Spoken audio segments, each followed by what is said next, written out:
Hello everyone. National institute of science में आपका स्वागत है। फिजिक्स हम लोग पढ़ने जा रहे हैं। फिजिक्स में जो आज का टॉपिक है चैप्टर नंबर 7 का नाम है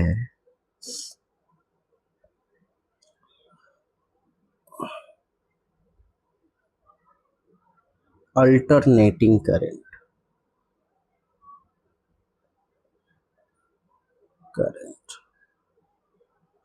अल्टरनेटिंग करंट में जो हमारा आज टेबल ऑफ कंटेंट है, फर्स्ट है Q factor of resonance, second one is average power of RLC circuit. तो सबसे पहले तो हम रेजोनेंस की बात करते हैं। तो रेजोनेंस के लिए हम लोगों ने ग्राफ पढ़ा था। इस तरह से ग्राफ था हमारे पास।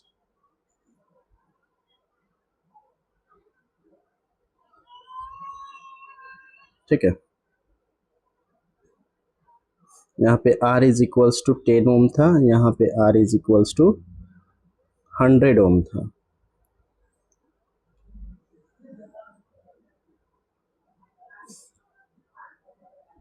और इसमें क्या होता था, जब voltage across capacitor is equals to voltage across inductor बराबर होता था, उस फ्रीक्वेंसी को रेजोनेंस फ्रीक्वेंसी कहते थे और उस घटना को रेजोनेंस कहते थे। अब रेजोनेंस के हिंदी में कहते हैं अनुनाद। और टॉपिक है हमारा पहला क्यू फैक्टर ऑफ रेजोनेंस। ठीक है, तो क्यू फैक्टर ऑफ रेजोनेंस किसे कहेंगे? The characteristics of series resonant circuit is determined by Q factor of और quality factor of the resonance circuit. और सर्किट, अब देखिए रेजोनेंस सर्किट क्या होता है। सबसे पहले हम रेजोनेंस सर्किट बनाते हैं। तो यहाँ पे आर एल और सी तीनों श्रेणी क्रम में जुड़ा होता है और इसमें एक सप्लाई वोल्टेज लगा होता है, E बराबर E0 साइन ओमेगा टी। ठीक है, और यहाँ पे किसी फ्रीक्वेंसी FR पे क्या हो जाता है, VL VC के बराबर हो जाता है। उसे हम, उस घटना को हम लोग रेजोनेंस कहते हैं। It defines the sharpness of tuning at resonance. यह क्या करता है, शार्पनेस दिखाता है। ये वाला जो शार्पनेस है, इस शार्पनेस को दिखाता है रेजोनेंस पे। The Q factor of resonance circuit is defined as the ratio of voltage across the inductance और capacitance at resonance. Voltage inductance और capacitance at resonance to impressed voltage which is the voltage applied across R। मतलब कि Q is equals to हो जाएगा voltage across L और voltage across C बट्टा में applied voltage. और अप्लाइड वोल्टेज क्या होगा, वोल्टेज अक्रॉस R के बराबर होगा। अब इसी को अगर हम हिंदी में कहे तो रेजोनेंस को हम अनुनाद कहते हैं और इसी टॉपिक को हिंदी में कह सकते हैं अनुनाद का विशेषता गुणांक। श्रेणी क्रम अनुनाद परिपथ या RLC परिपथ की विशेषता या Q गुणांक या विशेषता गुणांक से तय होता है। यह ट्यूनिंग की तीक्ष्णता को अनुनाद पर परिभाषित करता है। कौन? Quality factor. ठीक है, श्रेणी क्रम अनुनाद परिपथ RLC परिपथ का विशेषता गुणांक यानी कि Q फैक्टर प्रेरक या संधारित्री में अनुनाद पर उत्पन्न विभव एवं आरोपित विभव मतलब हो जाएगा लगाया हुआ विभव के अनुपात के बराबर होता है। यहाँ से क्वालिटी फैक्टर यानी कि विशेषता गुणांक हो जाएगा प्रेरक या संधारित्र में अनुनाद पर उत्पन्न विभव बटा आरोपित विभव। अब इसको हम कैलकुलेट करके देखते हैं। क्यू क्या है, वोल्टेज अक्रॉस L या वोल्टेज अक्रॉस C है, तो दोनों में देख लेते हैं। यानी कि प्रेरक या संधारित्री के अनुनाद पर उत्पन्न विभव। तो पहले हम प्रेरक वोल्टेज अक्रॉस L हम करते हैं बटा वोल्टेज अक्रॉस R। दूसरा केस में वोल्टेज अक्रॉस C बट्टा में वोल्टेज अक्रॉस R करते हैं। तो यहाँ पे VL को लिख सकते हैं ओमेगा RL, रेजोनेंस फ्रीक्वेंसी पे वोल्टेज होता है तो क्या हो जाएगा ओमेगा RL इंटू आई बट्टा में VR हो जाएगा R इंटू आई से आई कैंसिल आउट हो जाएगा, ओमेगा RL बटा R हो जाएगा। और हमको पहले से पता है रेजोनेंस फ्रीक्वेंसी क्या होती है, 1/LC √LC होती है। और यहाँ से जब हम पुट करेंगे ओमेगा आर की वैल्यू, तो हमारे पास क्यू बराबर हो जाएगा L upon are into 1/√LC। अब इसको नेक्स्ट स्टेप में हमारे पास आ जाएगा क्यू बराबर 1/r इंटू एल अपॉन सी। अगर हम quality factor VC upon VR को ले लें तो यहाँ पे Q is equals to VC की जगह पे 1/ओमेगा RC इंटू आई बट्टा में RI।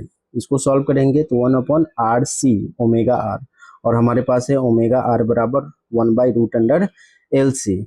यहाँ से Q बराबर हो जाएगा 1/RC इंटू LC। इसी को हम जब चेंज करेंगे तो Q बराबर 1/R√LC हो जाएगा।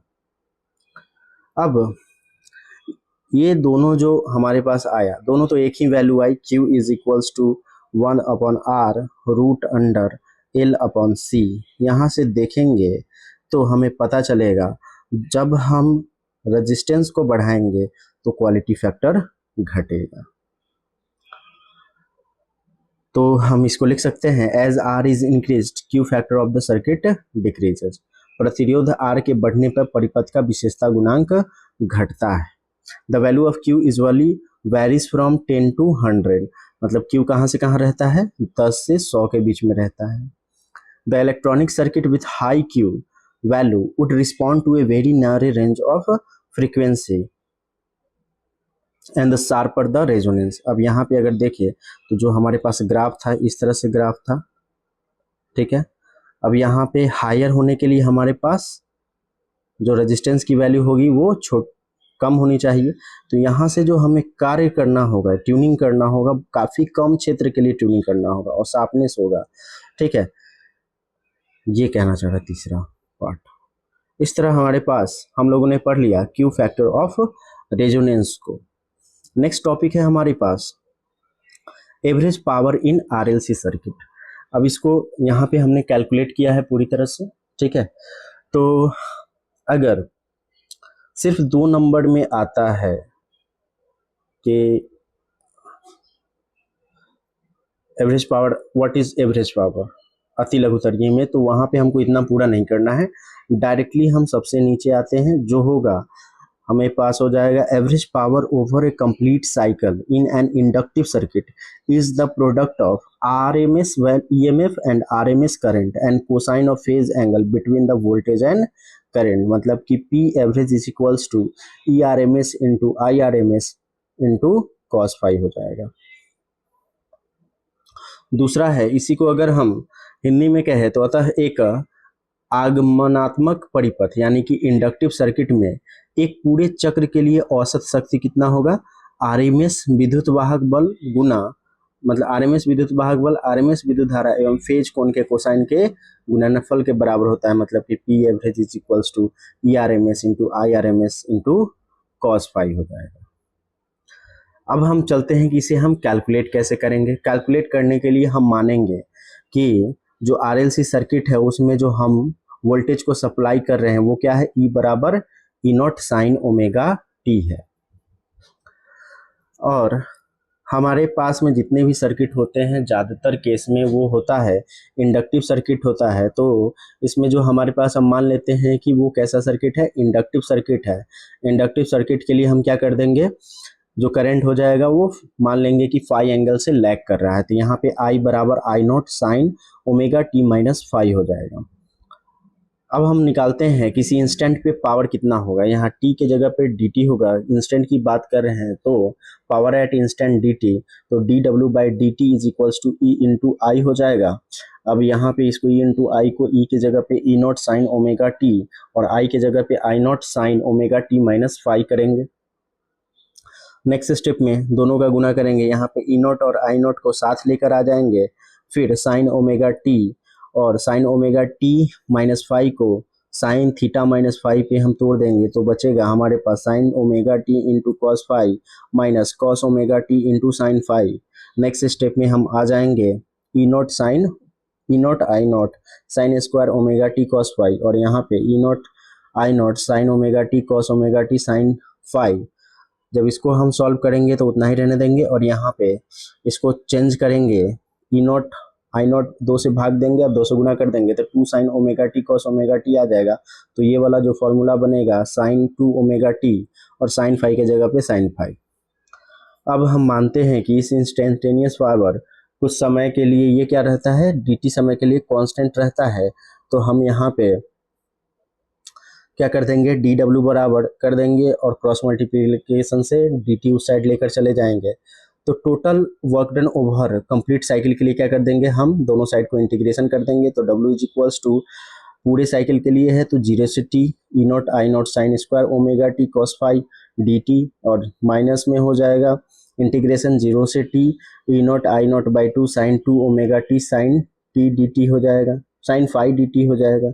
नेक्स्ट स्टेप में हम आते हैं तो हो जाएगा ई नॉट आई नॉट कांस्टेंट है बाहर, कॉस फाई भी कांस्टेंट है, यहाँ से 0 से t sine square omega t minus E naught I naught by 2 sine phi 0 से t sine 2 omega t d t. जब इनको इंटीग्रेट करेंगे तो 0 से t sine square omega t d t t by 2 के बराबर होगा और 0 से t sine omega t d t 0 के बराबर होगा।